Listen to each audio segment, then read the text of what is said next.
Bat family, and welcome to Holy BatCast, brought to you by real fans for real movies. You can check us out all over the socials as Holy BatCast. So that's Twitter, X, Instagram, and YouTube. Twitter, X, Instagram, YouTube. There was another one I thought. Oh well.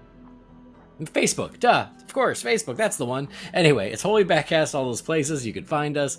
We are also on Patreon. If you want to support us there, you can do that. You don't have to do that. It's all good. We're going to keep doing the show. It continues to be free entertainment or free annoyance, depending on how you look at it. But for those of you that have supported us on Patreon, that's amazing. You guys are so cool. So our patrons on Patreon have gone that extra mile and made sure that we can keep the show going without spending much out of our own pockets, and that really does mean a lot. So big old shout out to our patrons. You guys are the coolest Bat fans around. Thank you all. If you do want to do that, you can go to patreon.com/holybatcast. We're also part of the Real Fans Podcast Network. You can check out all those shows at rf4rm.com. And as always, I'm your Bat host, Andy DiGenova. You can find me on Twitter, X, Instagram, Threads, and Letterboxd. It's just my name, Andy DiGenova. This episode, we're going to get to something we've been meaning to. It's kind of one of those things that's just been living in the background where we're like, one of these days we'll get around to it. Well, guess what? One of those days is today.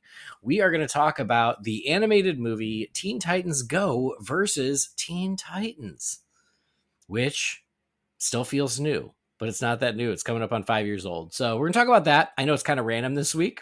Feels like it's just came out of nowhere, and that's because it has. Just we didn't know what else. The news has been quiet. And we're like, you know what? Let's check this off the list. So it's a good time to revisit or visit that movie for the first time. And then we are going to review the 2-part opener to season 3 of The Batman, Batgirl Begins. And joining me for all this fun, it's Jamie Drewley. You know him, you love him. He's back. We missed him. It's Jamie. Hi, Jamie. He's been busy traveling all over the country and doing things with his son and meeting people for the first time who he's known online for years. And I love it. I mean, and I know you don't love traveling, but it looked like it was a good little trip. It was a good trip. My son, for those who haven't heard, competed in his very first Junior Olympics for rifle, and he did very well, given 2.5 years of experience and being 15 years old and shooting against college students from military academies from all over the country. You know, basically the best in America is who he was shooting against for his age brackets and whatnot. So he did very well. He finished in the top half overall. So we're super proud of him. And you know what? On this trip also, I got to meet Eric Carter from The Fire Rises. I saw that. That's so fun. So where were you? Colorado? Yes, Colorado Springs. Okay, because that's where Eric lives currently. Yes, but that's not going to be for very long. Right, he's moving. I know he told us how sad he was that he had to pack up his Batman office. So I know that he's moving pretty soon. But that's cool that worked out. You got to meet him. Yeah. He had me over to his house for dinner and grilled some bratwurst and got to meet his wife and family and dogs, who his dogs are, they would not leave me alone the whole time I was there. And that's cool because I missed my dogs while I was traveling. So that was a nice buffer for me. But Eric and his family, wonderful people, man. It was really cool to meet them. And it was a good time. How fun. That's great. Well, congratulations to Nico. Congratulations to you for surviving the trip. Because again, I know that you were looking forward to what you were doing, but not the actual travel part. So you made it, and I'm glad you got to hang out with Eric too. That's fun. Hey, the awesome part is I got to get back on a plane here in about 2 months. So. It never ends. Well, and this one's even longer because we're going to Hawaii. So. Oh, that's right. That's cool. I'm so jealous. Awesome. Well, we are glad to have you back. We did miss you, but I get it. Life happens. It's busy. As per usual, you know, I'm keeping up with all the episodes that I haven't been on, and there's like things that I should be writing down that I need to say when I get back on here. And of course, I'm a blank slate right now. I can't remember anything I was going to say. So that's fine. It's whatever. Nobody pays me for my opinion, so it's cool. Well, you know, we assume if it's that important, you'll remember it. Fair enough. Okay. Well, welcome back. We are going to talk about some other stuff. Before we do that, we got to give a shout out to our friends over at Manscaped. So this episode is brought to you by the spring cleaning champions, Manscaped. This season, make sure to groom your carpets and the drapes with the leaders in below the waist grooming. Clear out that winter bush with Manscaped's Lawnmower 5.0 and watch your confidence bloom like springtime flowers. Embrace the season and join the 10 million men worldwide who trust Manscaped with our special offer.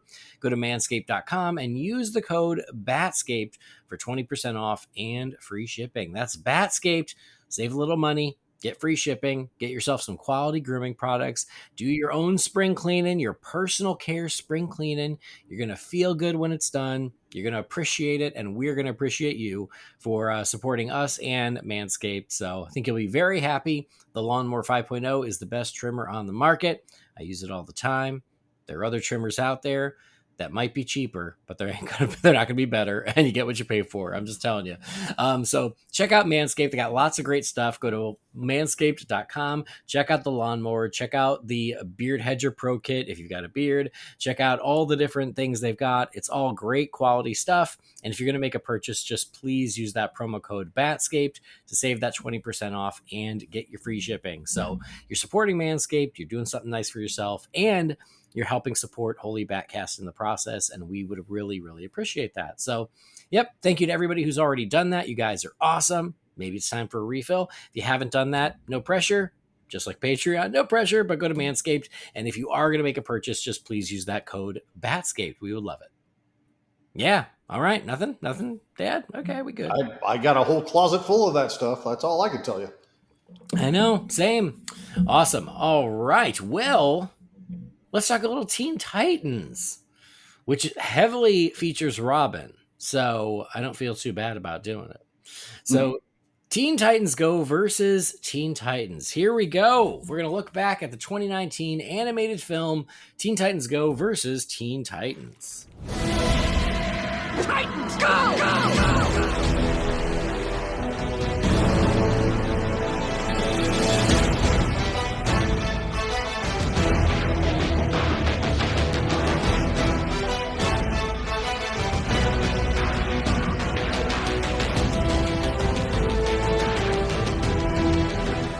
I knew this was probably right around 2019, which means that in September, it will be 5 years old. September 24th, 2019, Teen Titans Go versus Teen Titans.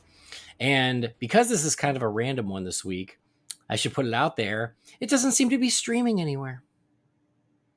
It's not on Max anymore? It's not on Max anymore. Friggin' Zaslav. Which is just madness. So yeah, and I figured, okay, well, if it got pulled off Max, maybe it's on Netflix or something. Nope, not on Netflix either. So, I have to rent it or buy it at Prime or iTunes or one of those places. I already own it. I bought it when it came out.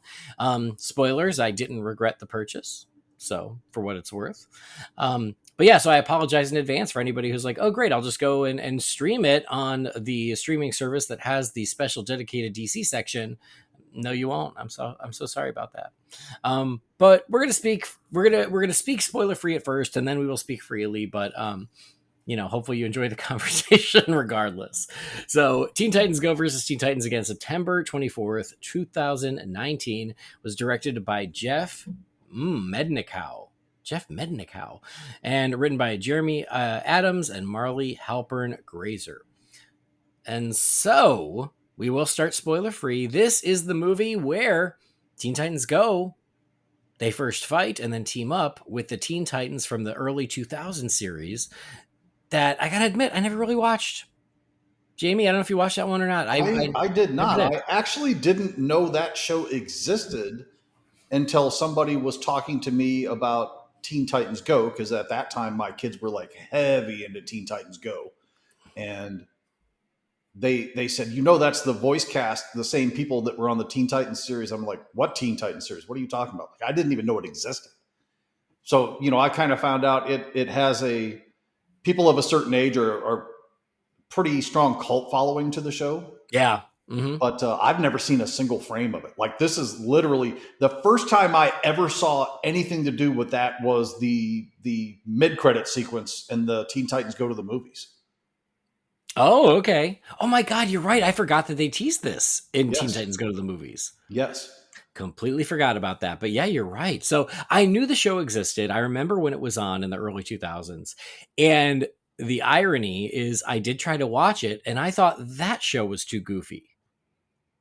So I didn't go Really? back to it. Oh yeah, yeah. And then you can imagine when I saw Teen Titans Go, which they have a lot of fun with here, it made the Teen Titans show look dark and serious, even though it really wasn't. It had its moments, but it was also kind of goofy. And so it's just funny that like you thought that was goofy, and then here came Teen Titans Go. So yeah, it just wasn't for me. I tried to watch it, but it has, like you said, a really strong following from people who were growing up at that time. A lot of people really love that show. And I thought this was a great idea for a movie to mash the two together and have some fun with it. And they did. So, yeah, they get thrown into the mix. They're forced to fight the Teen Titans, and then they team up against a greater evil that happens to be not one Trigon, but two. If you got two of every Titan, you get two Trigons, and so they team up to fight them, and there are a lot of fun and multiversal shenanigans along the way. And uh, you expect Teen Titans Go not to take itself particularly seriously, but I feel like in several instances they really go out of their way to address the complaints that people had about the show who weren't fans. yeah, Like yeah. there's at one point there's literally a guy holding up a sign in a stadium when they're first fighting each other that says "You ruined my childhood" and it has "Go" with the red line and circle through it. Yeah, they make a lot of like inside jokes like that made me laugh, where they're very self-aware of what they are and what they do. And I think I even said the same thing about Teen Titans Go to the Movies, is I appreciated that they call out the criticisms that certain fans have with the show. And they did the same thing here, and I always appreciate that. So yeah, you're right. There's like the fans who I guess grew up with the Teen Titans show who thought this was too goofy. They make fun of that. And they call it out throughout, which I thought was pretty damn funny. Well, here I'm going to throw my 2 cents in real fast while I'm thinking about it. I'm not entirely sure that Teen Titans Go and maybe even a little bit of the Teen Titans series that is involved here aren't the reasons that Titan got a movie greenlit as quick as they did. It's certainly possible. Because they know there's people in an age bracket. Again, my kids have pretty much aged out of Teen Titans Go at this point. Like once in a while, I can hear it in one of their rooms where they're just watching it for some background noise or something.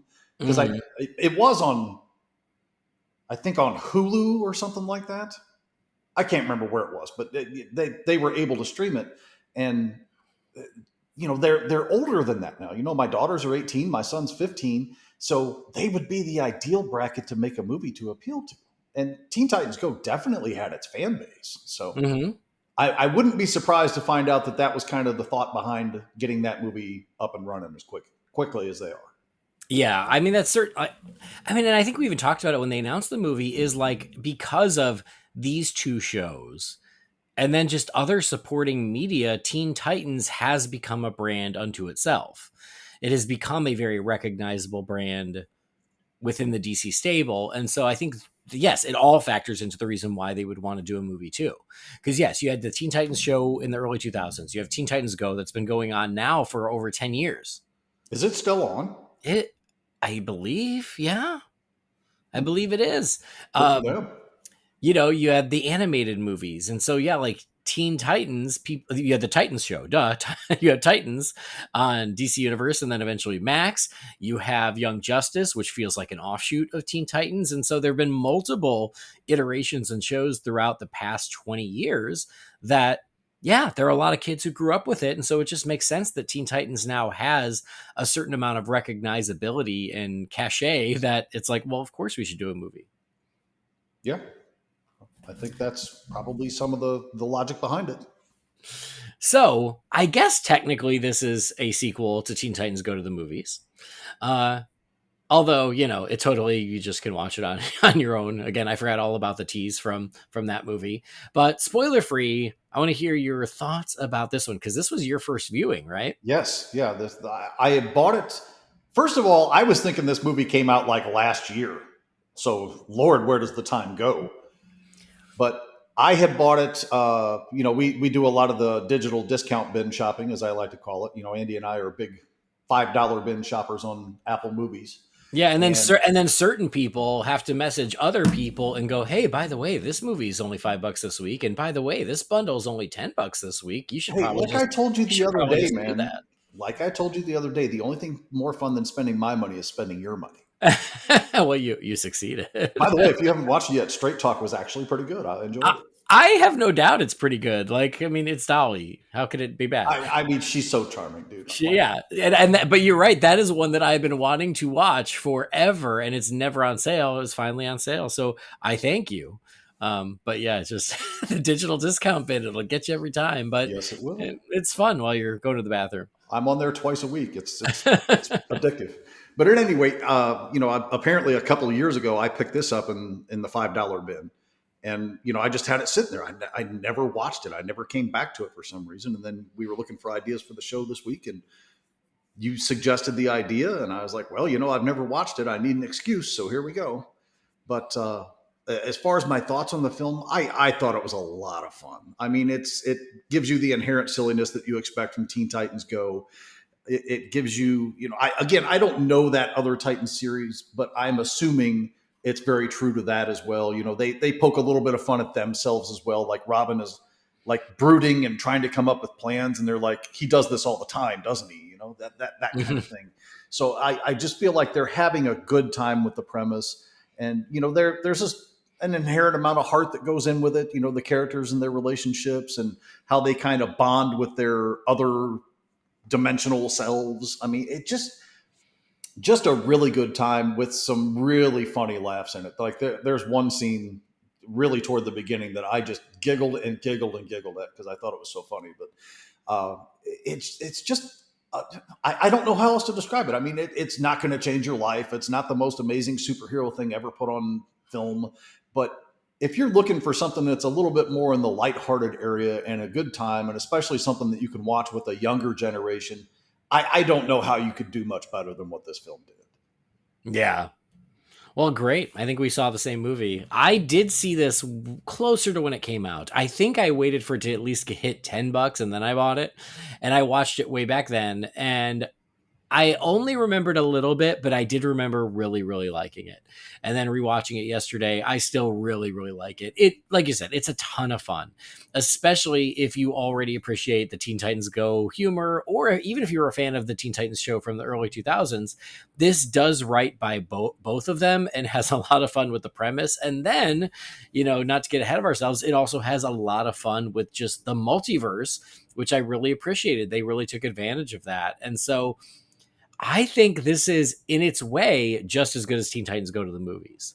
It's different, but I think it's just as good. It's really entertaining. It's really funny. They have a blast with it, and I had a blast watching it. So, yeah, this was one where I did not regret the purchase back in 2019, and I'm glad this gave me an excuse to revisit it because it's really funny and it's really good, and there's a lot of great DC stuff throughout, and yeah, so I really enjoyed it. And like you said, there are a lot of jokes that caused me to laugh out loud, which I always appreciate. And a lot of that is sort of the meta humor of Teen Titans Go knowing what it is and poking fun at themselves of just being so ridiculous.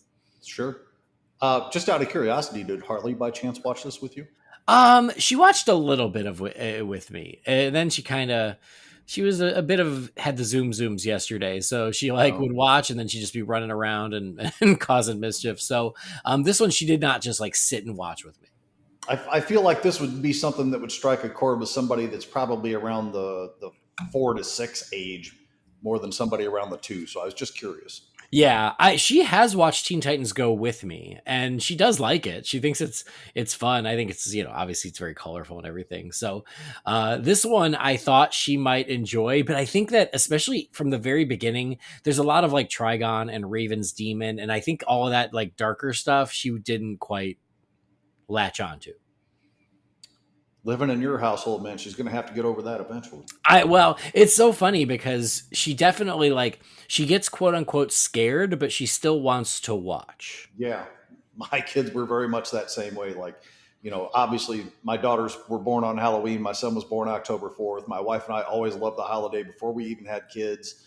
Even going back to my mom, it was my mom's favorite holiday. So Halloween was always a huge deal for us. And my kids, there was a point where I couldn't take my kids into Spirit Halloween because the animatronics scared them so bad they wouldn't even walk in the front door. Yeah. And now nothing scares them. You could jump out of in a dark alley at them and they'd just be like, go away. So they get to a point. We will get there. But even this morning, we were watching something and there was kind of like a scary-ish moment, and she went ah, and like walked away, and I was like, that was even a fake scream. Who you think you're kidding? um, but yeah. So anyway, Teen Titans Go versus Teen Titans. If you want to buy it or pick it up, I don't think you'll regret it, especially if you like either of these two shows. I don't regret the purchase. I had a blast revisiting it yesterday. And we said before we hit record, our biggest regret is just the fact that we didn't get a chance to watch it twice. Right. Yeah. Just because there's so much stuff going on, and Teen Titans Go, and again, I don't know the other Titans series, but maybe they did some of this. But Teen Titans Go, like the background stuff and like the little Easter eggs. Just like one example, there's always like a Dark Side doll sitting next to the couch in the Titans Tower. Yeah. Or pictures on the wall or things like that. And this one has all of that, but then it has so many other things that are happening so quick with, other references and involvements of iterations of characters and things like that. So I wish I would have had an opportunity to find the time to watch it a second time, because I know I'm going to forget to address some things that I thought were really cool in this. But I think so too, and I think that's just normal. As Teen Titans Go, they are great with the Easter eggs and references throughout, and this is no different. And so yeah, I can't remember them all, but I wanted to rewatch it just because there were a lot of jokes that made me laugh out loud, and I know I'm not going to remember them all, but it says a lot that it kept me laughing for most of the runtime. And the runtime is like really brisk. I mean, what is it, like an hour and 16 minutes? Yeah, 76 minutes. Yeah. So it's not super long, but they still pack up enough. I don't feel like I was shortchanged in any way. I don't feel like anything overstayed its welcome in any way. So I think the runtime works very well for what they're presenting here. Well, it's just long enough, and I think that you're right. When I saw that, I even thought I was like, For some reason, I thought it would be like an hour, and then as I was watching it, I like hit my little remote, and I was like, oh crap, we're already 50 minutes through this thing. So it does go by, and I never felt the length. And not that 76 minutes is long, but for something like this, it could be, depending on if they have enough material. And I felt like no, like it just moved right along, and before I knew it, we were at the ending, which is good. Yeah. All right. Well, we both really liked it. Again, if you like either of these shows, I think it's worth checking out. I do apologize that it is currently not streaming. Keep an eye out, though, because if they yanked it from Max, I think that means it should pop up somewhere soon. But if not, you can watch it on YouTube, not for free, but like you can like rent it on YouTube or Prime or iTunes. But it is worth it. It's a lot of fun. We had a great time with it, but we want to speak freely. We want to speak spoilers. This is one of those things where, yeah, I guess there are things to spoil. I think the finale is pretty awesome, and it was fun because the first time I saw it, I didn't see it coming, and I was very happy with it. So that warning is out there, but maybe you don't care, and that's fine too. So we are going to speak freely. Spoiler warning is in effect in 3, 2, 1. So the first thing I'll address is Weird Al Yankovic voices not one, but two characters in this thing. Yes. And they're both basically glorified cameos. So, he was in the booth for like 4 hours, I'm sure. It wasn't, right. It wasn't like a huge thing, but I was like, that voice sounds so familiar to me from the Gentleman Ghost appearance at the beginning where he's robbing the bank. And I was like, I couldn't place who it was. And then at the end, I was like, well, that was a really weird choice for Darkseid's voice. And then at the end, you see who voiced both of those characters, and it was Weird Al Yankovic. And it's like, oh, I can't believe I didn't catch that. But, that will bring me to my probably favorite part of the movie is when Gentleman Ghost is robbing the bank at the beginning, and he's got the guy possessed, and then they come through and try to stop the bank robbery, and he comes out and they like throw all their weapons and fire all their weapons at him, and of course he's a ghost, so it can't hurt him, but then he picks up the bag to leave, and all of a sudden the bird comes in and knocks it out of his hand, and then again, and then again, and it happens like 6 times, and I was giggling so hard at that for some reason. It was so dumb, but so funny that it just kept happening over and over, and he's like, you can stop doing that now. They're like, well, we can't get you, but we can keep you from taking that. I got a huge kick out of that for some reason.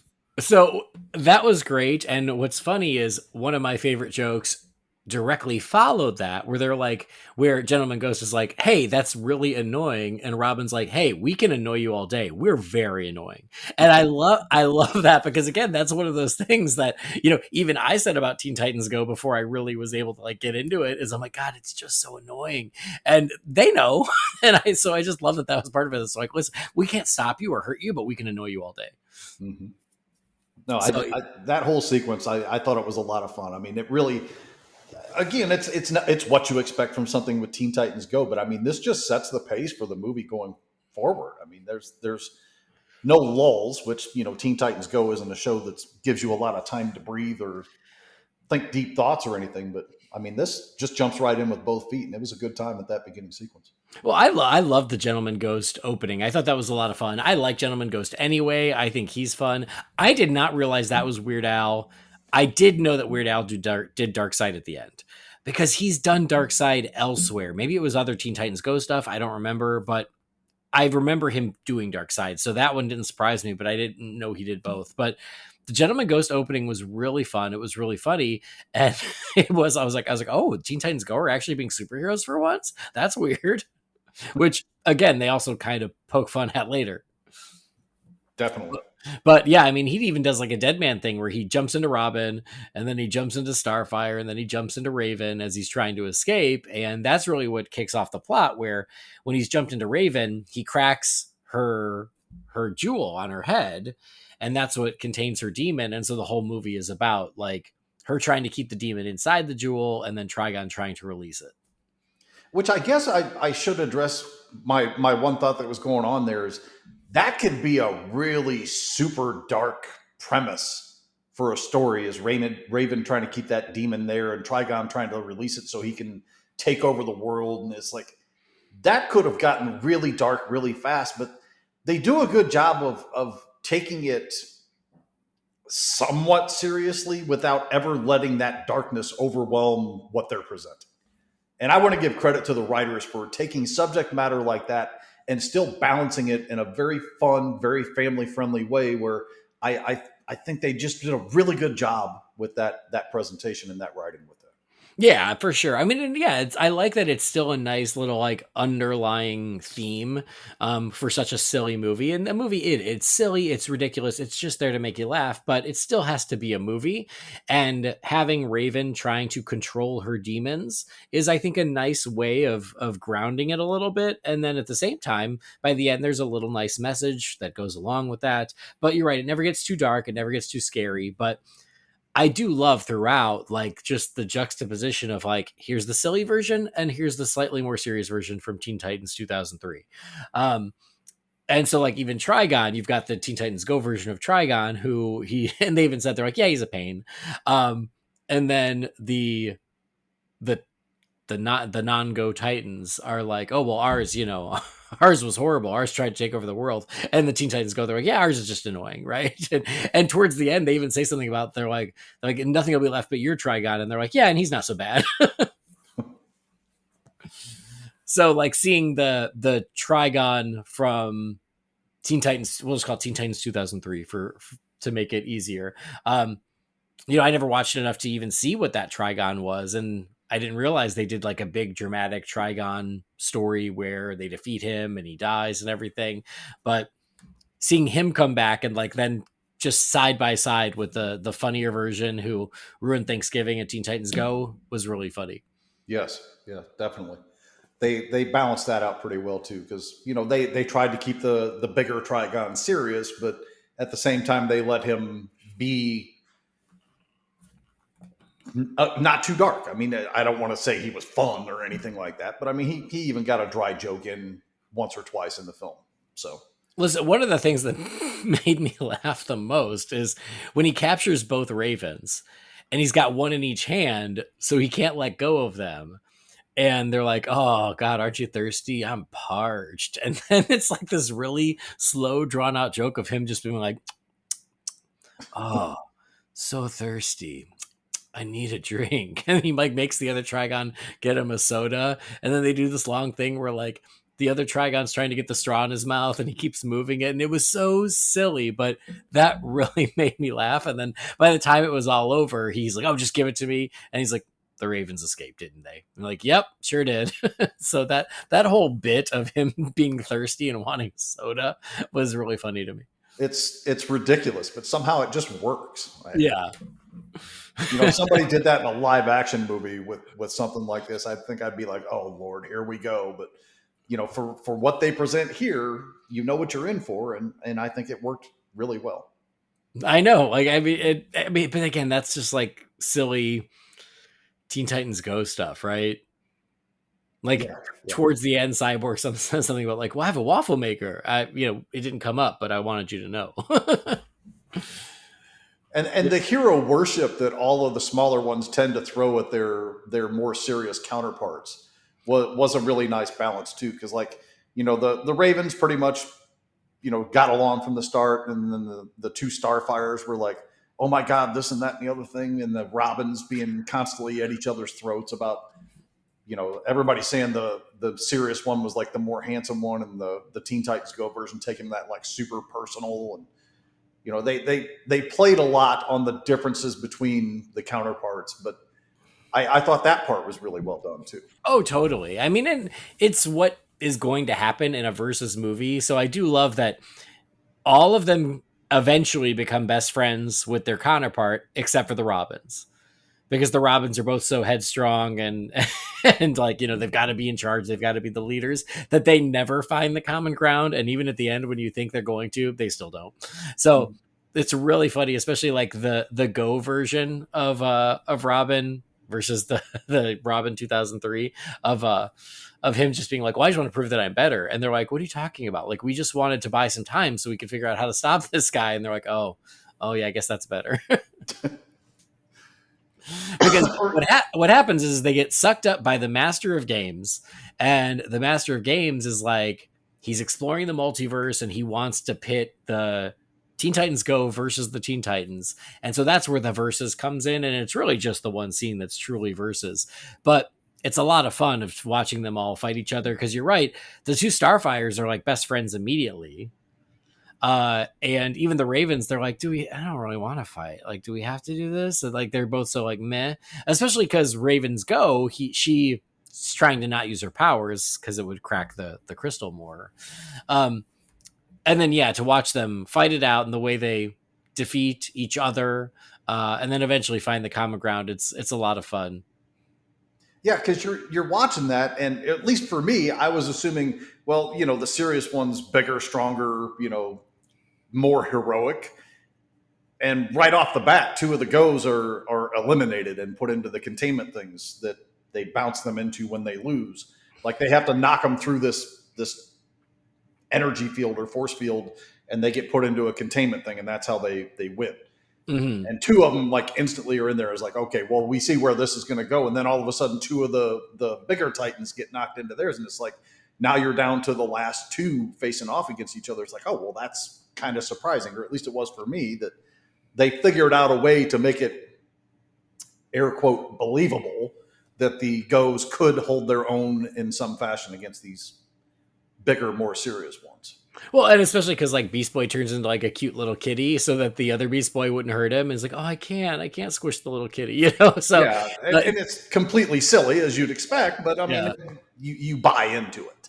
Oh, for sure. And no, I agree. Like, because of course you think that the 2003 Titans are just gonna mop the floor with them, and they do at first until the Teen Titans Go essentially use their silliness to fight back, and then it becomes a little more evenly matched. But yeah, the fight stuff is actually all really funny. It's really amusing.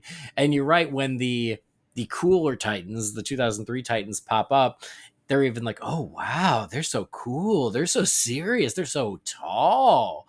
And they do things like, oh, look at that Robin, he's like 5 heads high and you're only like 3 heads high. So if you ever grow up to like be real sized, and so and he calls him 3-head for a couple times later on in the movie too, which I thought was kind of a funny throwback. Well, I think towards the end, even 2003 Robin says something, goes, oh, if you ever grow to regular size. There's another line, I don't remember who says it, but they said something about like, oh, everything in this world is like this oh god, he calls it like dumb-headed, silly, bobble-headed versions of everything, something like that, and it made me laugh. I don't even remember that, which is why I wish I could have watched it a second time. I know, but it was good. And again, I'm already screwing up the quote, but it was something to that effect. But anyway, yeah, they're put into this arena. They do fight. Sometimes the Go versions win, sometimes the 2003 versions win, but it's left down to the two Ravens, and the Ravens don't want to fight. And so the Go Raven is like, you know what, it's fine. I'll just give up. I'm just gonna go over there. And the Master Games is like, well, you can't. You gotta fight. And they're like, wait, why do you care so much? And the Master of Games is Trigon, trying to get her to use her powers to release the demon so he and the other Trigon can take over the world. And so that's when the big Trigon, the 2003 Trigon, shows up, grabs the two Ravens, and leaves with them. And so then the rest of the Titans are left to try and rescue them. Oh, I also did appreciate, the serious Titans are like, Cyborg, see if you can get a frequency that'll, shatter this field so we can escape. So he, of course, produces like a big megaphone speaker and, pitches out this high pitched frequency, and all of a sudden they're free. And they're like, the Go Titans are like, hey, can't you do that same thing? And he's like, let me try it. He like starts playing like some dance music or something like that. Yeah. He is like just little silliness like that. Well, like he does it like from the cell where he's trying to shatter the cell, and he turns it essentially a boombox, and they all just start dancing because they're the Teen Titans Go and they can't help themselves. I was amused. Yeah, same. And so then the Titans, team up. The two Robins are at odds because the one Robin is like, let's go. And he's like, wait, you're just going to go without a plan? And they're like, yeah, that's what we do. We just go. And he's like, no, you actually need a plan. And so you're right. 2003 Robin is up there, and he's like brooding, and he's looking off on the roof, and he's like, how do you get the hair, or how do you get the wind to blow your hair like that? And Starfire's like, new Robin is so handsome. And then that's when all the other Titans essentially become best friends. The two Cyborgs become best friends. The Beast Boys become best friends. Starfire as well. So it's just the Robins really who are at odds. But the whole thing that's allowing them to jump through the multiverse is a Warlagog. There's even a song about the Warlagog. Oh, hi, Harley. Hi. How you doing? It's that big mommy. Can you say hi to Uncle Jamie? Hi, to Jamie. Hi, Uncle Jamie. Hi, Harley. He says hi. Can you say na na na na na na na? Batman. Batman. Hear that, y'all? There's hope for the future. Can you say I'm Batman? E.T.? Yeah, that is E.T. E.T.? Okay, you want to go with Mommy? Yep.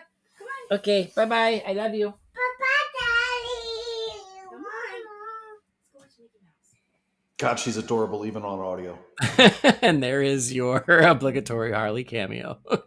It's so cute, and I'll just leave it in because I know that, like, in years from now, I'm going to want to hear that little voice again. Because it doesn't last. Okay. Anyway, I was talking about the Warlagog. There was a song about the Warlagog because, Teen Titans Go. And what they decide is they're like, okay, the Warlagog is allowing them to jump through the multiverse. That means if there's one from their universe, there's got to be one from our universe. And we need to find it. And they're like, well, who else would have it? Someone who can see everyone at all times, who can travel the whole world in one night. The only person who could have it is Santa Claus. But of course. So it's not a Christmas movie, but you get a nice big Christmas chunk in the middle of it. Yeah, I mean, you're at the North Pole. You get Mrs. Claus thrown into the mix for it. Reindeers, elves. And I believe this is the only time we meet Mrs. Claus in the Teen Titans Go universe. That could be. I'm sure my kids have all seen them, but like there was a point where I was busy and doing other things while they were watching it. So I don't have any memory of seeing any of the holiday episodes other than I think the Halloween one I remember vaguely. But I can't remember a Santa Claus episode. So I obviously don't remember if there was a Mrs. Claus either. So I watch the Christmas ones pretty much every Christmas season, and I don't remember ever seeing her outside of this movie. So I think that is something they finally introduced in this movie is Mrs. Claus. Okay. So I'm unclear on this matter. So I'm going to defer to you because this is maybe one of the few things that didn't sit particularly well with me. Is Santa Claus in this universe kind of like the Santa Claus in Futurama where he's just an evil jerk? Kinda. Yep. Okay. Usually he is not nice. He calls the Teen Titans the garbage children. So I love that as they're going to get Santa or to find Santa. I love that the 2003 Titans are like, wait, so you guys regularly battle Santa Claus? And they're like, oh, no, not regularly, just for the holiday specials. Yes, that was good. And it's like, and then occasionally we'll team up with him. And Starfire goes, it is the complicated. And so, yeah, Santa is usually a bad guy in the Christmas episodes. And so they go to the North Pole to find him, knowing that he'll have the Whirligog. And also, then yeah, Mrs. Claus turns out she's the one watching it, and I do like them. They're like, "It's Mrs. Claus," and she's like, "No, just call me Megan." And they're like, "It's Megan." Stupid.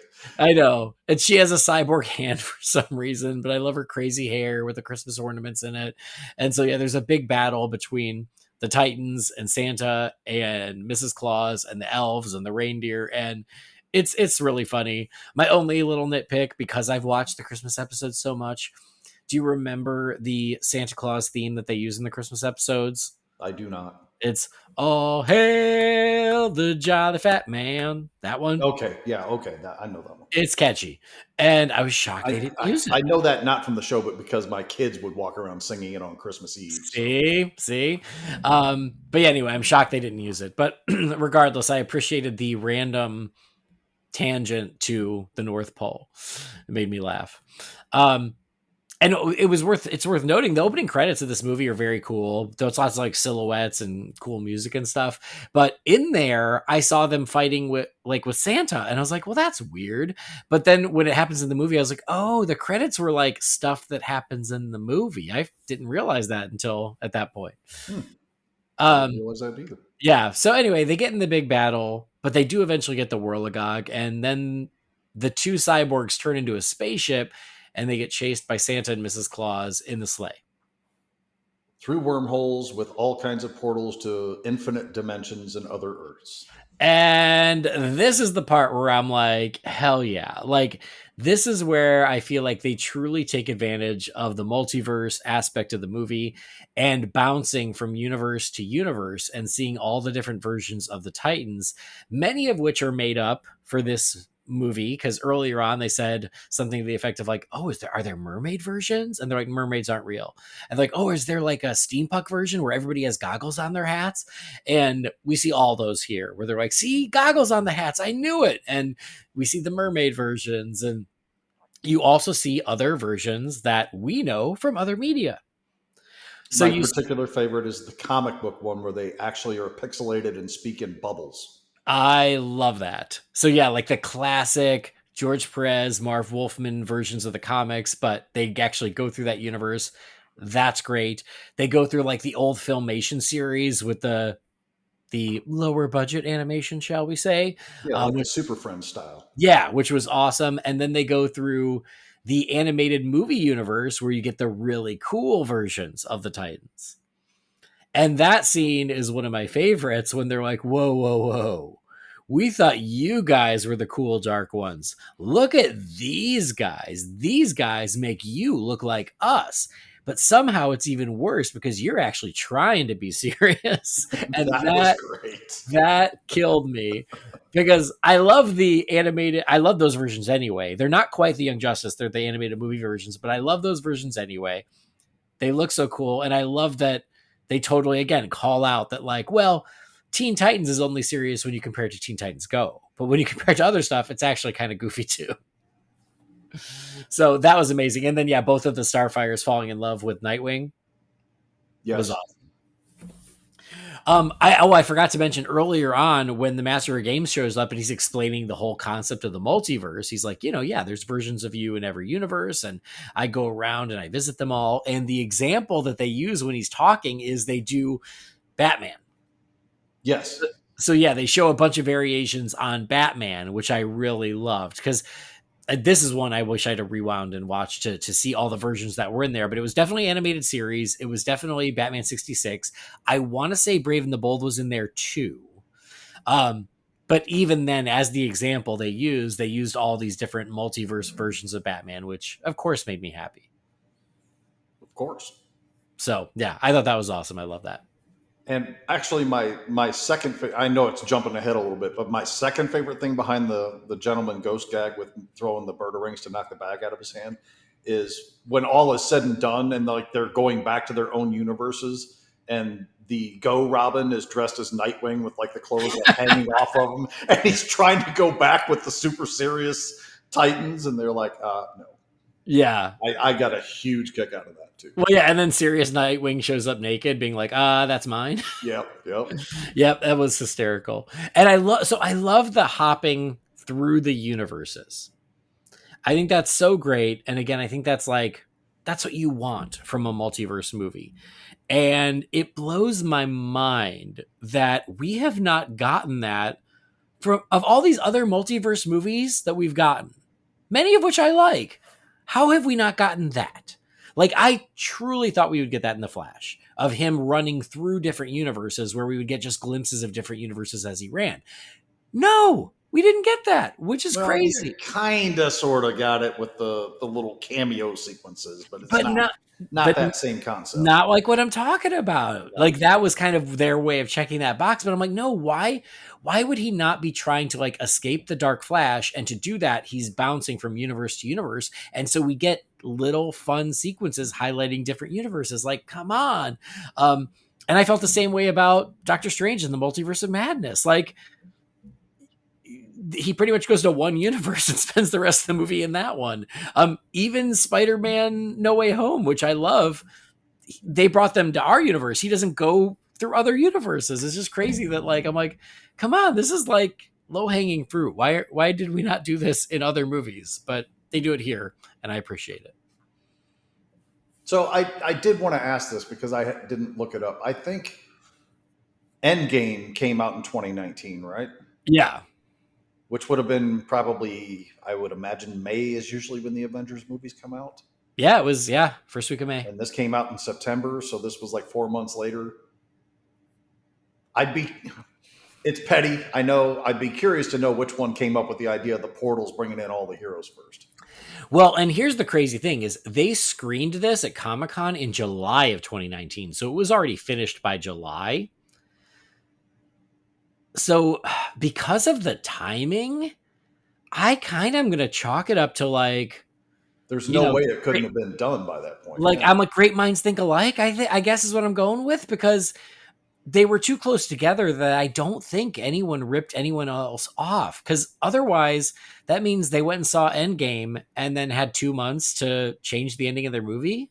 Which I understand that animation can work quick, but damn, that's a fast turnaround. Yeah, so I mean, it's certainly possible, but I just feel like maybe they kind of landed on that same moment regardless, and it was just a coincidence. Sometimes overlap happens. Yep, it does. Because to your point, that finale made me so happy because I love them bouncing through all the universes. I was like, oh, that's great. I love it. I forgot they were being pursued by Santa through it. That was, that was fun. And I was like, oh, cool. I loved all those little cameos. But then again, to pay them off by bringing them all into the final battle was even better. So it's like, it's not just, oh, you get a glimpse of them, you say that's cool, and then that's it. It's like, no, we're actually going to integrate it into the finale of the movie, which made it feel so much bigger and more satisfying that way. And I love that. Absolutely. So and there were so many versions. Yeah, they had kind of like the Noodle Arms Steamboat Willie version. Yep. Yeah. Black and white. They had the like anime style version or manga style, whatever you want to call it. They had like the babies, and so this whole time, they're making fun of Teen Titans Go, saying they're the baby versions, and then when they see the actual babies, they're like, see, no, that's the baby version. So actually, I want to say there was a comic book series based where they came from. Oh, really? Yes. I can't remember what it was called, but there was something that I remember seeing at the comic book shop where it was like Muppet Babies, only it was DC heroes, and like Deathstroke was even like a young thing like that too. It was super bizarre. It wasn't something I picked up, but I was like, man, that's odd, but I guess we need something for all ages. So, and I feel like the designs were at least comparable to that. If not, that's where they came from. Okay. I remember Lil Gotham. Is that what you're thinking of? Maybe. But it was definitely a more of a Batman centric thing. But it was called Little Gotham, and they were all like little kids, but not babies. I'll have to look it up at some point. Yeah, so I'm not sure, but anyway, point is they have a lot of fun with all the multiverse versions of the Titans, and I love that they integrate them all into the ending. I think that that's really fun too. And eventually they decide that the only way for Raven to defeat Trigon is she has to absorb the power of all the Ravens, and the only way to do it is for her to eat them all. And she's like, I don't want to do that. She's like, why don't you do that? and 2003 Raven goes, because my mouth won't animate that big, which is great. Yes. And so, yeah, so go, she essentially turns into Pac-Man and eats all the other Ravens. And she goes, I didn't want to do this, but I'm actually kind of delicious. And this allows her to unleash the demon. I think she's called the Unkindness. And we end this Teen Titans movie with a kaiju battle. And when that happened, I went, oh, I bet Jamie will like this. Yes. Because you have giant Trigon versus giant Raven Demon. And it's very Godzilla-like. Indeed. And I don't know if anybody knows, but I happen to enjoy Godzilla a great deal. Or pretty much any giant monsters. I just sent you the picture. So that series that I was talking about is called Tiny Titans. Oh, wow. Okay. So may not be the exact designs, but I mean, I feel like they could have been aping that a little bit. Yeah, it's pretty similar. So I think you're right. I don't remember this. So thank you. I was not aware of this at all. So look at that. Thank you for sharing. But Big Trigon also ate other Trigon and became Hexagon. And the way that they made fun of that was pretty funny. I mean, it's a little on the nose, perhaps, but I mean, it's still funny enough. Yeah, it was funny. So, yeah, you've got the big kaiju battle, and then you have all the different variants of all the Titans kind of fighting and trying to help along the way. But it's pretty satisfying big finale for a movie that makes it feel like a movie. Right. Yeah. I could have stood, honestly. I mean, again, this is that complaint that is a good thing. I could have taken about 10 more minutes and about 20 other versions of the Titans being involved in that end sequence, just because I had such a good time with it. Yeah, it was, it's a ton of fun. And I think for me, like, I was happy with everything we got, but I feel like during that ending, I wanted them to take a little more time with all the variants, because it's so much like blink and you'll miss it, blink and you'll miss it. They cut through it really quickly, and I wanted a little more of like, no, like, I want to see what the comic versions are doing. I want to see what the animated movie versions are doing, but it's really quick. So it's one of those things where you kind of have to pause different moments to see everything that's going on. Yeah. It's a super busy film, and not in a negative way. It's just, man, there's a lot going on. For sure. But again, in a very good way, because I think that was the moment, or especially like as once they're bouncing through the universes and then they all show up at the end. That's what I remembered of this from back in 2019. As I remember going, I just remember all those versions of the Titans showing up, and that was awesome. And I was so glad they did that instead of just going, oh, it's just the two versions of the Titans. They went, no, we're doing all versions of the Titans. And I think that's amazing. Well, this is both a positive and maybe a negative too, but I can't believe that this film is almost 5 years old. And I was aware of its existence pretty much right out of the gate. And I still somehow, watching it for the first time yesterday, had no idea that any of those other versions or that end sequence happened the way that it did. So that tells me that either one, not very many people have seen this movie and never got talked about, or two, everybody just decided to be cool and keep that under wraps. I feel like it's the former, not the latter. I think you're right. And I think, that's a great point. I hope that with us talking about it, more people will be motivated to check it out, because it's absolutely worth the time. But I do feel like this one kind of flew under the radar, and I don't know why that is. And I think that's a shame, because I think it's really good. And like I said, I think you can put it in quality right up next to Teen Titans Go to the Movies, which we also really like. Yeah. And I feel like more people saw that than this, but that was a theatrical release. This was a straight to video release. Right. That always gives it an advantage. But I also understand why that happened, because I don't remember what the box office was on Go to the Movies, but it wasn't a lot. Yeah. So, yep. Well, they do manage to defeat Trigon again, and so then they're left with only the Teen Titans Go version, and that's when they're like, "Well, that's fine. He's not so bad."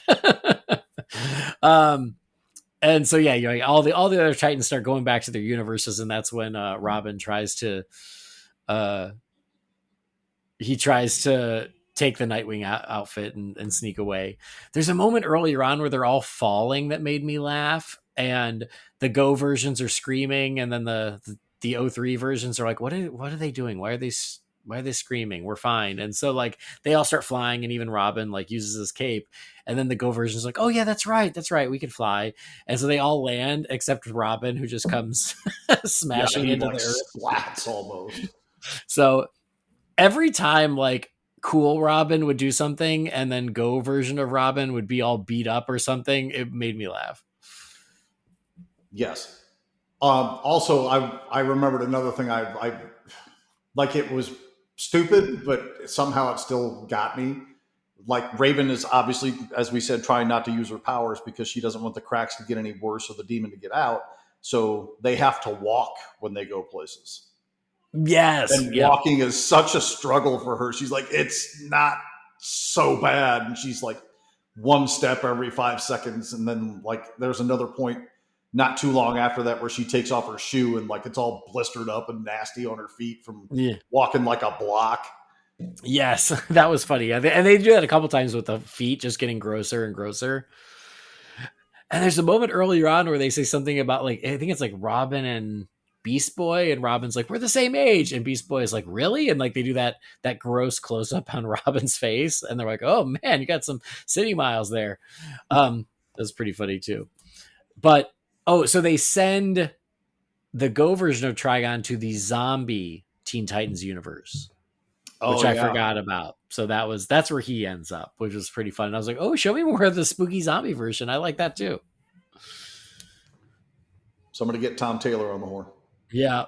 But Raven learns that, she still wants to be a Titan, because there's a moment where when her demon gets taken away and she's like super happy, and it reminded me of Adam's Family Values when Wednesday smiles and everyone's like, ooh, and same thing here where Raven's happy and they're all like, they don't know what to do with that. But she decides that no, she can deal with it. And so she learns to embrace her demon as opposed to trying to prison her demon. And that's how it works. And again, I think that's kind of a nice message. We all have our demons, and just trying to lock them up usually doesn't do the trick. But by accepting them and embracing them and working with them, maybe that's how you make real progress. And I was like, well, that's actually kind of a pretty sort of a deep message for this silly Teen Titans movie, which I appreciated. Exactly. Yeah. So they're all good, and they're like, well, great. The good news about these big crossovers is they only happen once a year, so now we can just take it easy. And that's when Darkseid shows up, and they're like, yeah, no, we're not doing this. And so there's the credits, and then in the middle of the credits, you see them all just sitting in the tower, like reading and playing while this battle goes on outside, and they're just like, nope, not doing it. Sorry, we're not part of this one.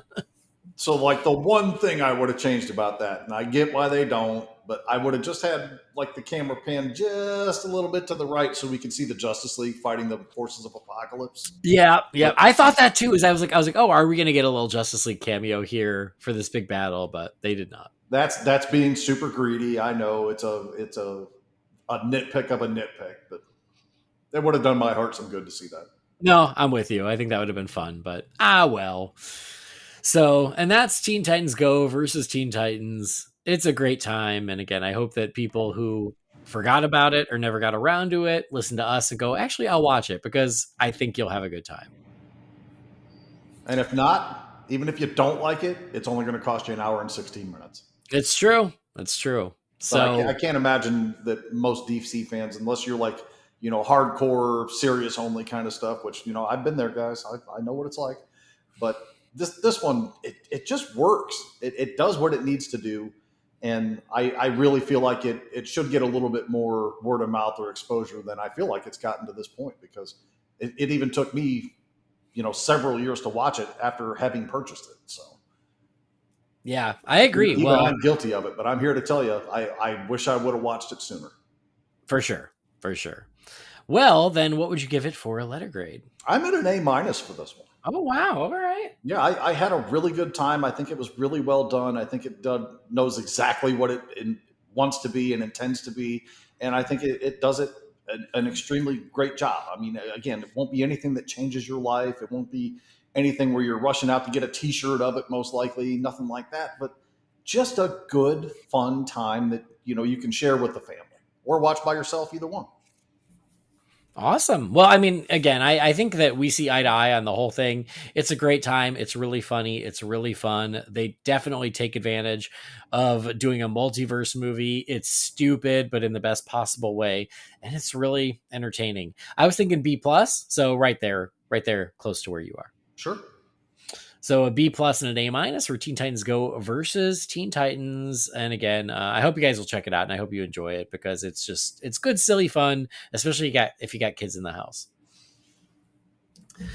So we watched a lot of animation this week, though, because we watched that, and then we also watched the 2-part premiere of season 3 of The Batman. So it is time to jump into season 3 of The Batman, episodes 1 and 2, Batgirl Begins.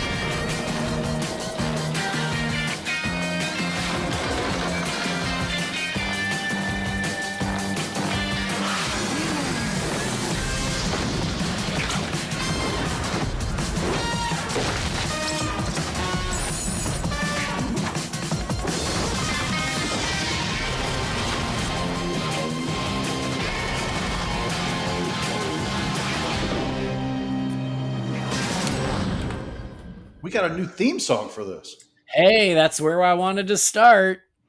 This is where they switched up the theme song, and I'm not going to say anything. I want to hear your thoughts first. I like it. Oh, okay. The throwback to 66. I mean, so I was never like, I don't dislike the theme song that we've been with to this point, but like, I would never like have it on my playlist and rocking out to it or anything. This one I'd probably put on my Batman playlist. I really kind of liked it. It's different. It's unusual, but you've got that underbeat of it. That's the 66 theme. And, I'm a sucker for the 66 theme. So yeah, I was with it. Wow. Okay. I'm on the other side of that fence. Okay. I think it's a huge downgrade. It's not bad. And I will say, I remember when this happened the first time I watched this show, I thought it was terrible. Going back and listening now, I'm like, okay, it's not as bad as I remember. It's okay. It's fine. But I loved that Edge theme. I think that was so much cooler. So this one, it's okay. But yeah, I just think it's a little bummer. And I wonder why they changed it. I don't know if it was a creative decision or if it was like the license with the Edge was only for 2 years. And so they didn't want to pay him anymore. Who knows? But if anyone knows, I would love to hear, email us, Holy BatCast at rfrrm.com. But it's fine. It does the trick. But I do think I like the Edge version better. All right. But I did wonder when that happened, and here we go, season 3, even though on Max it says season 2, whatever. But I do feel like season 3, and we kind of talked about it last time, season 3 feels like a bit of a soft reboot of the show. Because you've got a new theme song. We think that Ellen Yin is gone. You're introducing Batgirl. You're introducing Commissioner Gordon and the Bat Signal. It feels like they're kind of doing a fresh start. So episodes 1 and 2 here are Batgirl Begins. They were written by Michael Jelinek. The first part was directed by Brandon Vietti. The second one by Christopher Berkeley. Adam Beechin helped write the second one. These aired on September 17th and then September 24th of 2005. And yeah, they get Batgirl into the fray right from the jump. So what happens is we've got Batman fighting Poison Ivy. Poison Ivy has Commissioner Gordon captured. Batman gets infected with poison ivy spores, and Batgirl shows up, and it did make me do the thing of like, oh wait, did I accidentally start this in the middle of the episode? Yeah, it was like an over the top thing, you know? Yeah. I was like, what happened? What did I miss here? I know I just watched an episode a couple days ago that was the episode right before this. And then of course the narration starts and it's like, oh, okay, I got you. Yeah, which I appreciated, because also I was like, oh, and Poison Ivy's here. This is the first time we're meeting her. And so what we get is through flashbacks, we get the origin stories for not just Batgirl, but also Poison Ivy. And in this version, Barbara Gordon and Pamela Isley are buddies, but Commissioner Gordon is worried about the influence that Pamela is having on Barbara because he thinks that Pamela is bad news. Because they're going through and they're causing trouble with this chemical company because they're doing things to the environment. And Pamela is willing to go much further than Barbara is, to the point where she has hired a superpowered henchman to do her dirty work. And his name is Tembler. And he's like an earthquake villain. I kept thinking of like Richter from X-Men World. Yeah. And so, yeah, he's out there doing her bidding, not realizing he is answering to a teenage girl because she's using a voice modifier. But he's out there causing trouble, and we realize that Pamela's the one behind it. Eventually, Barbara realizes that Pamela's behind it and is like, whoa, this is not what we signed up for. So they have a little bit of a falling out. Batman's trying to stop Temblor, and he realizes that it's Pamela who's behind it. It all culminates at the chemical factory in a big battle. And through there, Pamela ends up getting all of this plant chemical dumped on her, which then transforms her into Poison Ivy, as is the case. And so Barbara thinks Batman is super, super cool. She is apparently an Olympic hopeful gymnast, which means she's not just a good gymnast. She's a great gymnast, which I thought was smart to make sure that we were aware of. And she wants to help Batman because she can't tell her dad because he'll just lock up her friend. And so she wants to help Pamela. So she makes her own Batgirl costume, tries to help Batman, and they end up in this big battle with Poison Ivy. At first, Batman is like, nope, you're not doing this. I'm going to tell your dad. And I love that she's like, what? Already? You already broke the superhero alter ego code already? And he's like, of course. Who else are you going to be? He doesn't actually say that. He just kind of stares at her. But I appreciated how, like, not for a second did he think it was ever anybody else. But she does come in handy in this big battle with Poison Ivy. And so at the end, Batman's like, you know what? I think your dad would appreciate you telling him. So I'm not going to tell him. And so Batgirl is now out there. She tries to go with Batwoman, but everybody goes with Batgirl, and she eventually just owns it. And so now Batgirl is out there. Commissioner Gordon is saved. We also have Poison Ivy and Batman, and we're off to a whole new season of The Batman. So, Jamie, what'd you think? You are a big Batgirl fan. I'm glad you got to be here for this. I love Batgirl, and this show has had ups and downs for me. I'm not going to lie. I think there's probably more to like than not so far, but this episode I was both excited for and a little bit concerned about because of how much I do like Batgirl. And I'm very pleased to say I think they did a great job with this.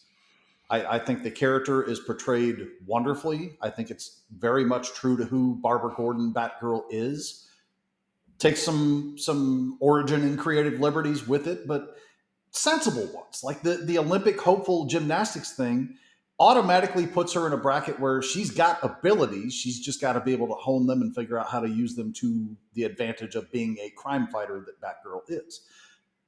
They do a nice job of showing that her competence, but also showing that she's a rookie and this is first night out, with the little battering that she tries to throw at Ivy and she misses her and she's like, oh, I got to work on that. My aim's not great. And then, that pays off later when she has to save Commissioner Gordon from being consumed by a plant. She has to be able to be true with her aim in that moment. So, the progression in this short amount of time, the 2 episodes, and again, being basically her first night out in costume, I just thought was so well done. And even Ivy, to a degree, I think, making the 2 of them friends and kind of developing the origins together from there is different than anything that I'm familiar with in the past. but again, well done and serves the purpose well enough while maybe being different, still being true to who both of those characters are. I thought Ivy's design for the most part was good. I mean, maybe the hairstyle I might have changed a little bit, but the general coloring and powers and look and everything like that with Ivy, I thought was good. Batgirl, same, pretty much. Um, yeah, I just really enjoyed this. I thought they did a very nice job of putting both of these things out there in 40 minutes of runtime, and almost felt like a mini movie watching the two-parter. Yeah, it really did. And we almost considered just covering this, but I was like, I just don't know if there's enough meat there to really fill a whole episode. But I agree with you. Like, for a two-parter, it was really good. I don't have an issue with any of the changes or tweaks they made to the origins of either Batgirl or Ivy. I thought making them friends was an interesting choice, but I didn't dislike it. I thought that was kind of cool. I agree with you, especially for some of these villains, and we've said it a lot, and I apologize, we're going to say it again. For a lot of these villains, they changed the design so drastically where you're like, oh God, I mean, I guess that's the Joker. I guess that's Bane. Whereas Poison Ivy is very faithful. She certainly has a little bit of a spin compared to what we've seen in the past, but for the most part, she's Poison Ivy. She's got the same outfit. She's got the red hair. She has the green skin. I like Poison Ivy with green skin, especially in animation. I think it looks cool. Same. And the hair, it's almost like they're like roses, like rose bouquets, instead of it just being down. And I was like, well, that's actually, I think, a clever little spin to put on her, but she is unmistakably Poison Ivy. So I really liked her design. So yeah, I think the story is good. The characterizations are good. I think that, again, Poison Ivy, it's not like she has some iconic backstory that I'm aware of where it's like, how dare they change it? I don't think that. Again, maybe there's a bigger Poison Ivy fan out there who goes, no, she does have an iconic backstory, but it's not something I'm fully aware of. So for me, it's like, no, they still got her where she needed to go. And I thought that any changes they made along the way worked for this story. Same thing with Batgirl. They wanted to get her from Barbara to Batgirl in a two-parter, and they did it because, spoilers, Jamie, Batgirl's around for the rest of the show. But I'm in. Because you're right. I think this is a really good version of Batgirl. I think it works. I like that they make sure that we know she is very competent on her own. But like you said, I love that she's still got some learning to do as she goes. I like her design. It is also very much fitting for this universe, but it is also unmistakably Batgirl. So it's a really good two-parter. I think it's a really good origin story for both of them. And I thought if you wanted to introduce them both, I thought they did a very nice job of intertwining their origins. It worked for me. Agreed. Yeah, I think we saw the same episodes here.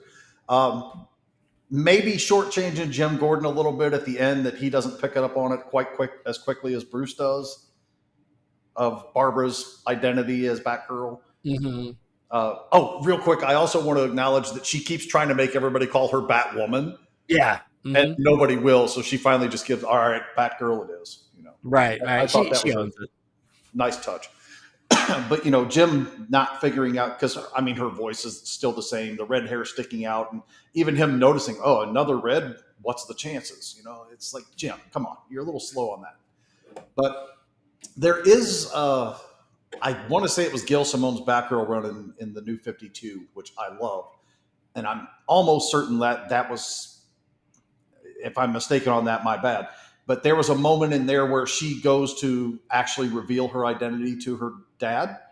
Mm-hmm. And he's like, I've known. Of course I've always known. I'm a detective by profession. And he's like, I was just waiting for you to tell me. I didn't want to be the one to approach you about it. Yeah. So I'm kind of hoping maybe this show toys with that. If not, so be it. But they've kind of left that door open, and Bruce saying, I would rather you tell him than me. Yeah. No, agreed. And you're right. Just that last moment with Jim Gordon where he's like, another red. What are the odds?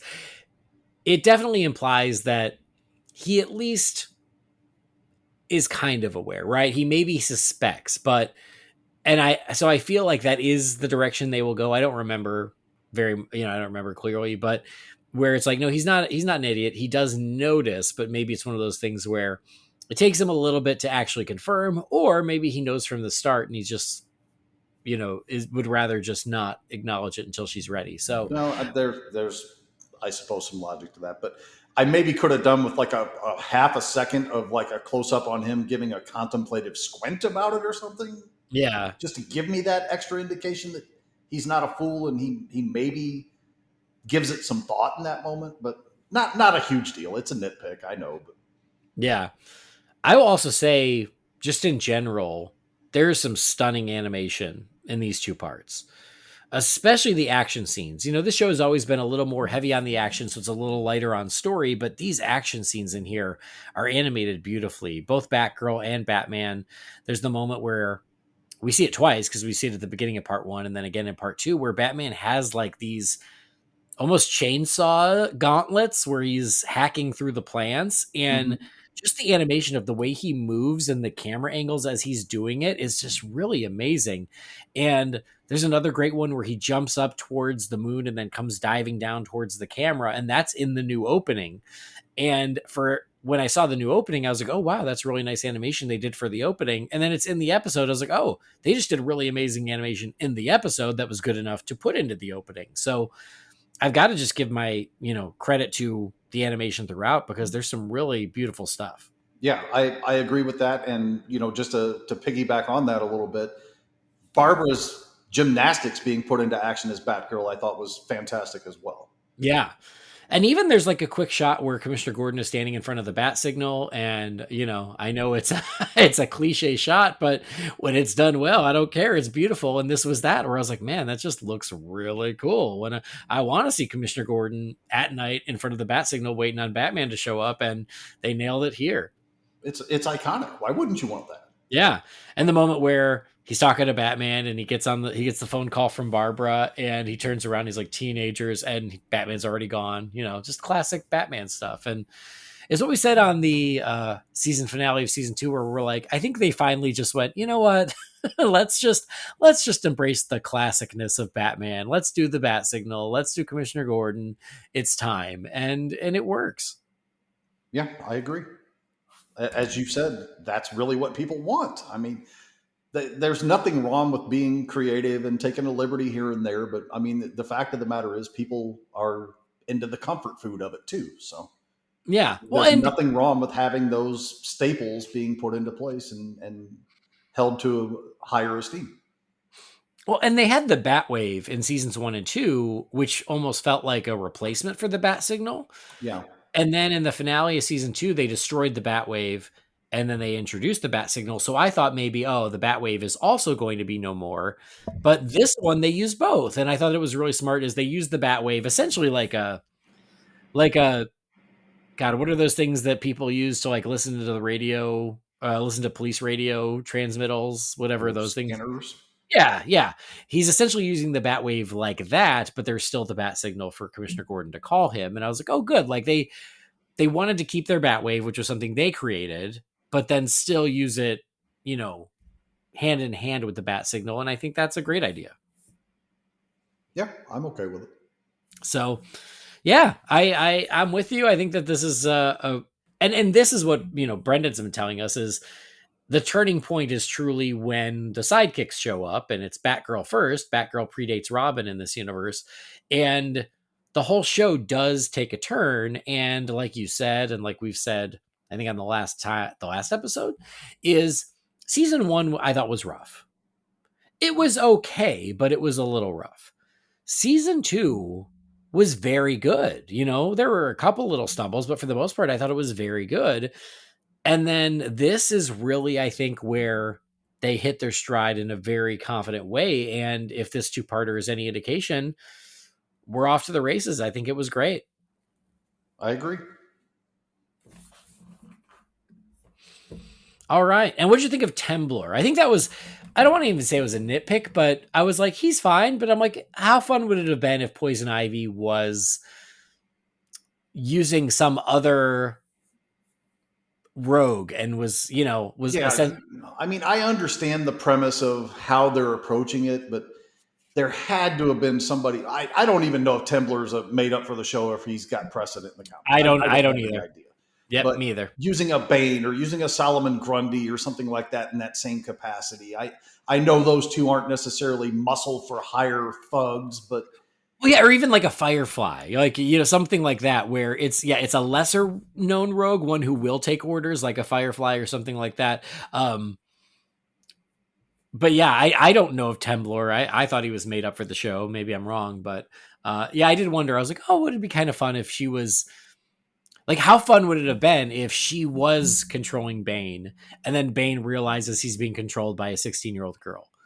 Like, I think there could have been a lot of fun there too. yeah, and Temblor was basically there to, and this is not a critique. I'm not throwing shade at the show by saying this, but he was there to have Batman have something to do while they're telling the story of Ivy and Batgirl.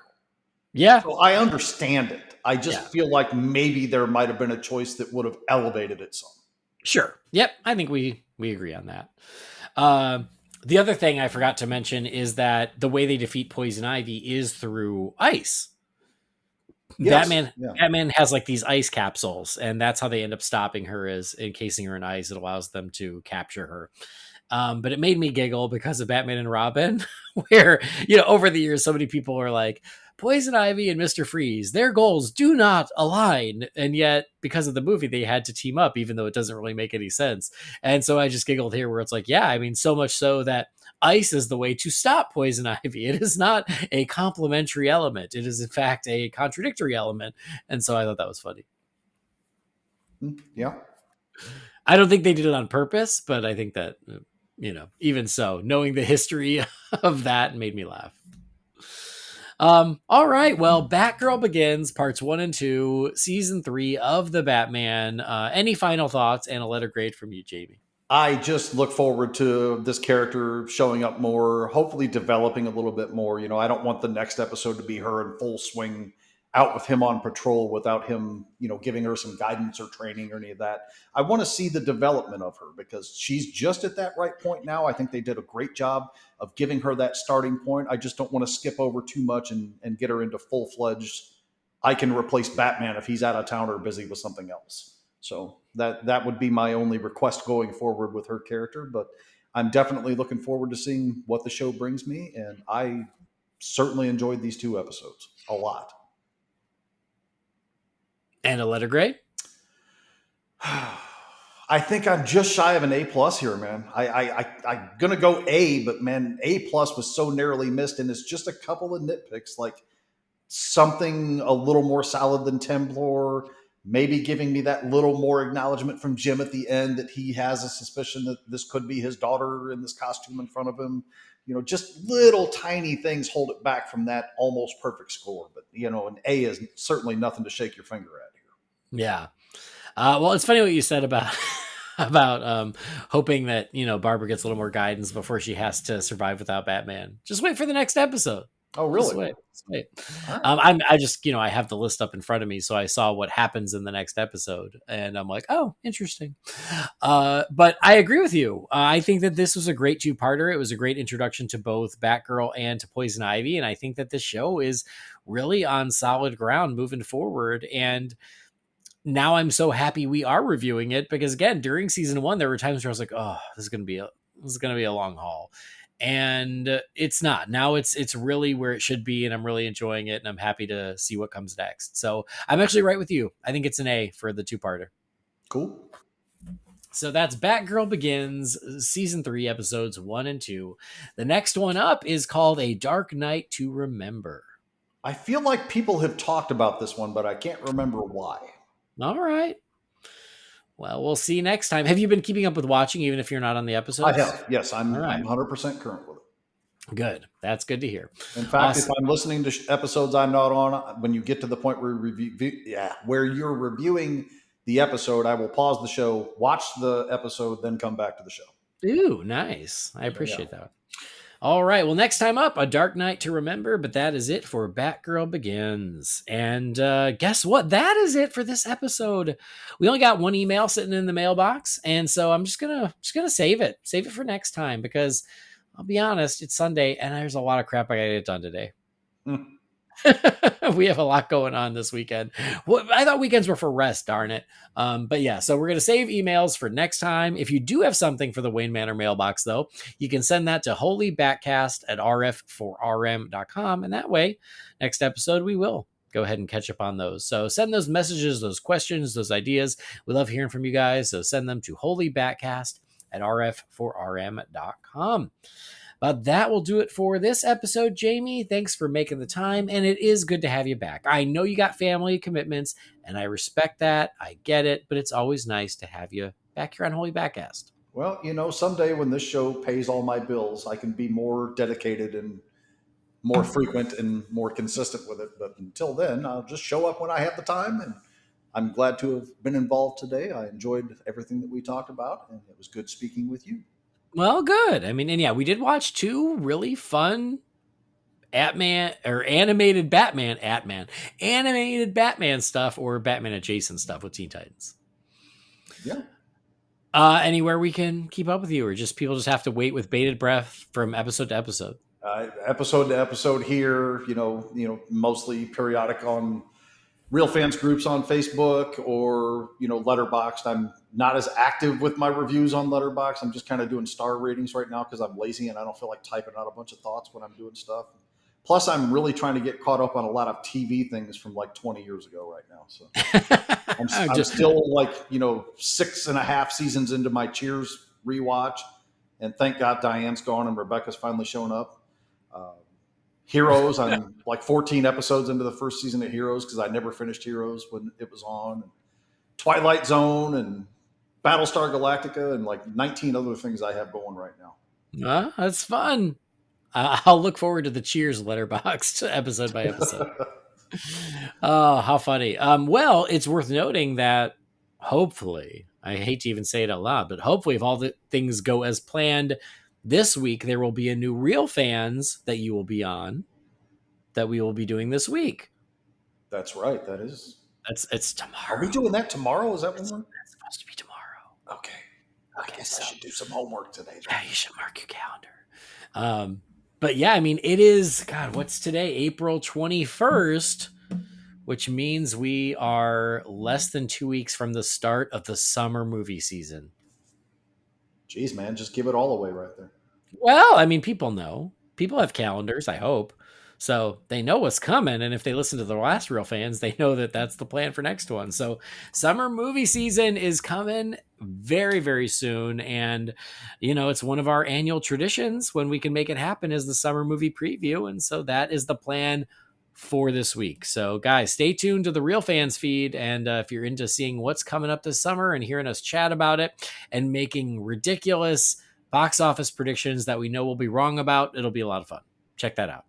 Nobody's predictions are ever more ridiculous than mine. Well, I mean, you're like, it's going to make $5 or it's going to make $5 jillion. That's exactly correct. All right. Well, due to inflation, I did tell you that all but about 3 movies are going to make $12 this year. So. Well, that's great. That makes it easy. I haven't made mine yet either, if it makes you feel any better. So sometimes I just do it in real time. I just go, yeah, I think this.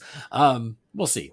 Well, I've done the research, I've done the off the cuff, and I'm equally as bad either way. So I don't know that it matters. But Exactly. All right. Well, thank you as always for joining us. Thanks for downloading or streaming the show. Please do follow the show wherever you get your podcasts so you never miss an episode. If you like the show, another thing that you can do to support us that doesn't cost a penny, it just costs about a minute of your time, is just rate and review us. A nice review goes a long way. We would really appreciate it. So yeah, that's a great way to show your support if you do enjoy the show. Again, find Holy BatCast on Facebook, Twitter, X, Instagram, and YouTube. If you've got something for the Wayne Manor mailbox, that email address again is holybatcast@rf4rm.com. Our theme music was created by the talented Gaurav Venkateswar. You can find his work at gvtunes.com. And don't forget to check out our sponsors over at manscaped.com. Do a little shopping. If you're going to make a purchase, please use that promo code BATSCAPED for 20% off and free shipping. But that will do it for this episode. On behalf of Jamie, I've been Andy. Thanks so much for joining us. We'll see you next time. Same bat time, same bat channel.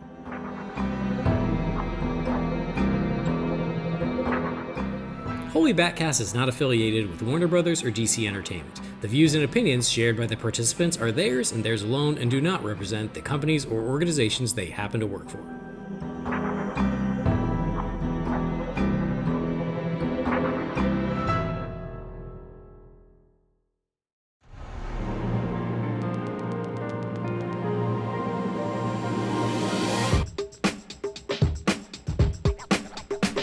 We are different from each other, no doubt about that. Go looking low budget, designs are flat, but let's keep it 100. You got charm and appeal, so what? Go silly, I don't see the big deal. You got a sad dark, and boy, you are the bummer. Watching you every week, I'd be bored. But I got a hunch you pack and also punched. Have a this dumb view to be ignored. You're taller, tougher, better looking than me. You got fish breath, you're ugly, B. Don't fight or fuss. Cooperation is a must. Time for us to work with us. We are Team Titan. We are Team Titan. We are Team Titan. We are Team Titan.